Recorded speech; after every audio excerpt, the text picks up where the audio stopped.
Yes. Hello, everyone. You're most welcome to our third lecture. Sorry. We have so far now looked at the origin of crypto using Bitcoin and understood how the blockchain system works. Now, this is supposed to be a sneak peek introduction into how actually the markets work. So the concept we're going to look at today is what exactly a market cycle is, what the 4-year market cycle is, and what the 30-year market cycle looks like.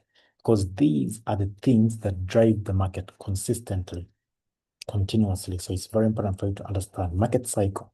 It is one of the most powerful, it's one of the most powerful in your foundational courses because it shows how the crypto markets move in predictable patterns and how the traders can ride those waves instead of fighting them. Okay.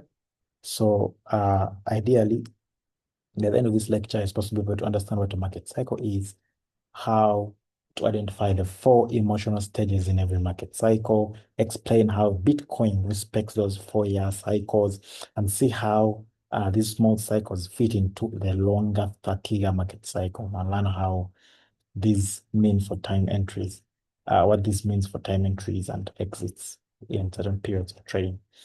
I have to understand that the market is very systematic. There are external forces, fundamentals that push the market, but the market always moves in a certain pattern. There are things that were, are, and will always be.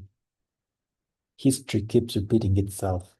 So when you understand the cycles and patterns within which history repeats itself, you set yourself ahead and have an advantage above most of the people. So let's get into why cycles matter. Cycles, or anyone who understands how the blockchain works, it's very important for them to understand how cycles work. Because when someone understands how cycles work, it becomes very easy for them to be able to trade.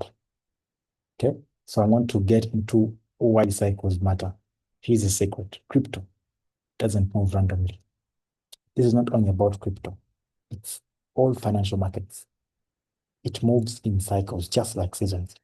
If you know which season you're in, you can plan your moves. If you don't, you'll keep buying at the top and selling at the bottom. So today we're going to break down this thing called the market cycle. So what is a market cycle? Before we even go deeper, a market cycle is the repetition pattern. It has to be a pattern that has been seen over time of growth and decline that happens in every asset, whether it's a stock, whether it's a real estate, and yes, crypto. So every cycle reflects human emotion because markets are made up of human emotion. A market is made up of how people feel and think about a commodity. That's what makes up a market. So every cycle reflects human emotion, whether it's optimism or it's fear or it's hope or it's combined, whether it's with economic forces like supply and demand and technology. So crypto being a young market, prices, yes, go up and down when excitement grows faster than value. Whenever people are more excited, prices go up. But when prices go down, whenever there is fear, and that fear grows more than the confidence. So crypto being a very young market, it exaggerates this more than most of the markets. You'll find these characteristics of people's emotions well displayed in the market. So this you see on your chart is a Wall Street cheat sheet of how the 4-year market cycle runs. So in the 4-year market cycle, there is a bullish phase, there is a bearish phase, there is an accumulation phase, and then the preparation for the next thing. It keeps happening. So we're going to take it small. I'm not explaining slowly but slowly for you to understand what exactly I mean by an accumulation phase. An accumulation phase is the phase in the market where the market is quiet, like how you can see this red phase into the blue phase, red into blue, red into blue, red into blue. The market is just down. It's not up, it's not down. It's just there in the middle. We call it accumulating. It's like gaining momentum, push up. Okay. And after pushing up, it will push down. So let's go through one by one. let's go through one by one. Accumulation phase, the market is quiet. Like you can look at it, the market is quiet. Prices are low. Smart investors and builders accumulate. Most people have lost interest at that point. That's the same level, like on this graph called disbelief. Most people have lost interest. It's the best time to buy when nobody cares because everyone is willing to sell to their commodities cheaply. Then we get into the expansion phase, which is the bull phase. New investors return, news turns positive, price climbs up fast. The retail traders start experiencing FOMO, that's the fear of missing out, until the peak, which is the distribution phase, euphoria, like you can say it. Everyone believes price will rise forever. The media hypes the peaks. The smart investors begin to take profits quietly. Then, before you know it, we have the decline of the whole bear market.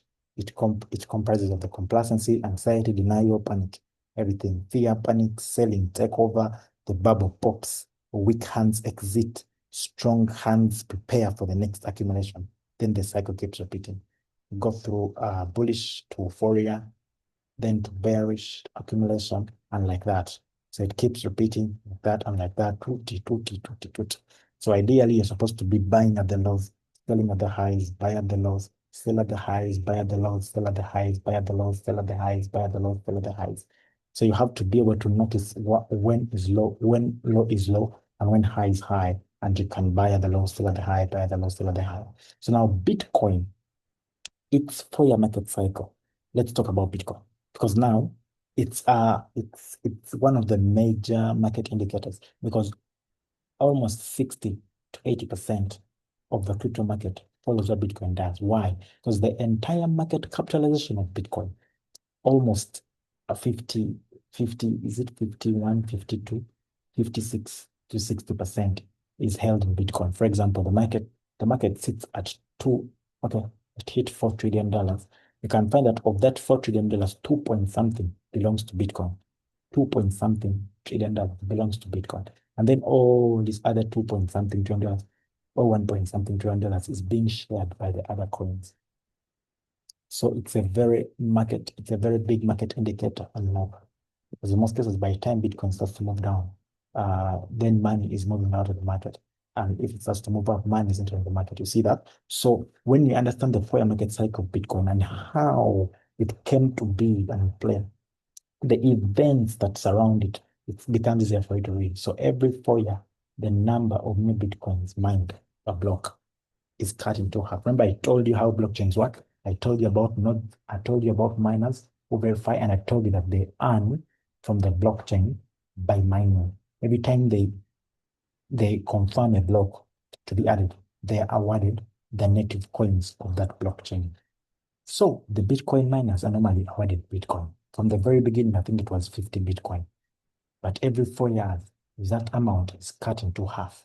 From 50, it went to 25. From 25, went to 12.5. From 12.5, it went to 6 point something. From 6 point something last year, 2024, was the previous Bitcoin halving. It was the previous beginning of the next 4-year cycle. So in April, the rewards were cut into 3.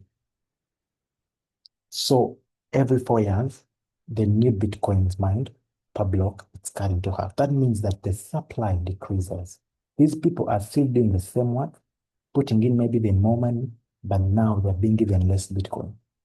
Hence, the demand for that Bitcoin often stays the same or grows, but the supply has been decreased. So that is a deflationary concept that was encoded in the blockchain of Bitcoin, so that the longer it lives, demand will forever increase and supply decreases.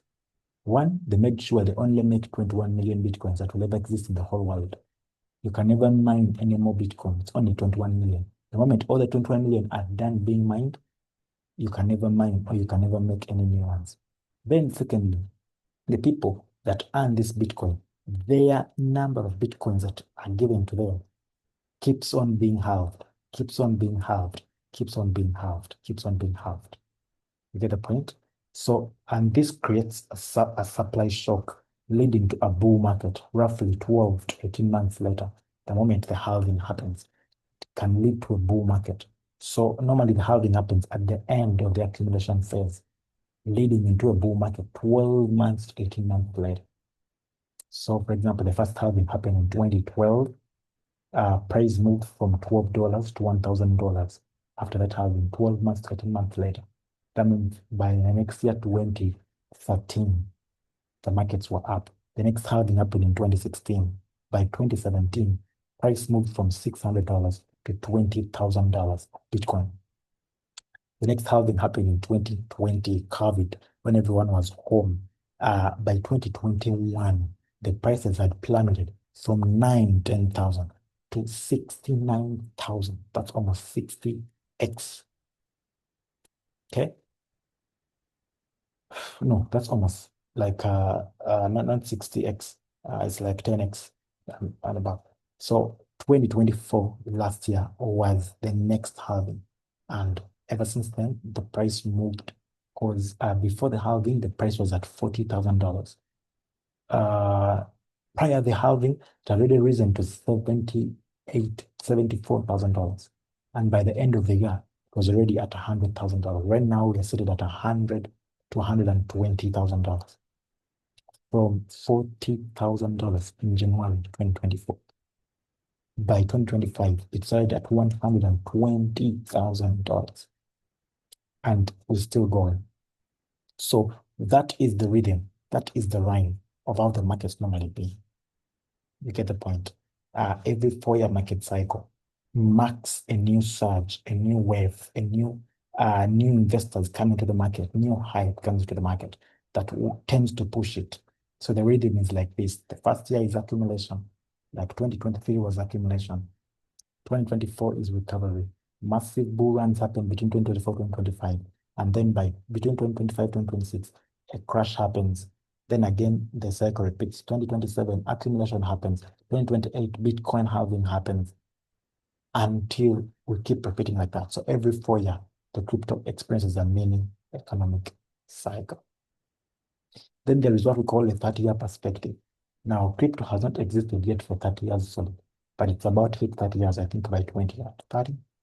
So, but when you look at the technological advancements that have been happening in the 30-year market cycle from the 1990 to 2000, the internet boom, websites became a thing. Then from 2000 to 2010, we had the mobile boom. Mobile apps became a thing. Then from 2010 to 2020, cloud services and social media became a boom. Started having social media application. Then from 2020 to 2030, blockchain, AI, and decentralized systems became a boom, and very many other technologies during the fourth industrial revolution. So when you look at this 30-year market cycle, don't have time to look at it extensively, but the 30-year market cycle covers a multitude of 4-year market cycles in it. And in most cases, that's how the markets behave. They behave the same way, but in different time frames. So you have to understand how they work and how they behave, so that you can use them at your own advantage, to your own advantage. That means we are still in the early innings of a 30-year cycle. Each 4-year cycle, meanwhile, is just a small wave in the bigger ocean of the digital transformation. So what does this mean if you're a trader, an investor dealing in crypto? Number one, you don't just hype. When everyone is talking about crypto on TV, you're probably late. Number two, accumulate early. The quiet bear phases are for steady staking, stacking, and research. Read about good projects either when everything is quiet. Then take profits in euphoria. When everyone now is talking, everyone is excited. Take profit. Don't be greedy. Use the data, not emotion. Zoom out. Remember that one bad month doesn't end the 30-year trend. You have to always trade with a very long term and super mindset, not a very short term mindset. You have to trade with a very big picture in mind. So in short, respect the rhythm, the markets like the seasons. You can't force summer to come early, but you can prepare your crops for when it does. That's key to note. You can always be ready. You may not force it to come early, but you can always. So to summarize, number one, markets move in cycles. Always know that. Driven by emotions and economics. Those two complement each other. Something always happens in the economics of the world that will trigger people's emotions. Number two, Bitcoin follows a 4-year cycle. Utilize it extensively. Utilize it extensively. I can't repeat that more than enough. Utilize it extensively. Bitcoin follows a 4-year market cycle. Always know which year we in. Are we in the accumulation phase? Are we in the bullish phase? Are we in the bearish phase? Hence, you act accordingly. Number three, long-term trend is a 30-year shift toward blockchain-based systems. Fourth, wise traders plan. They don't react to the media or to what is happening in the market. They plan and take action. So that is it for the day. I just needed you to understand that crypto follows a certain structure. So it's not for gambling. It's not for guessing. It's for preparing and setting yourself ahead. Okay. See you in our next video. Still scratching the surface of the beginnings of your journey into this whole crypto thing. See you in our next video.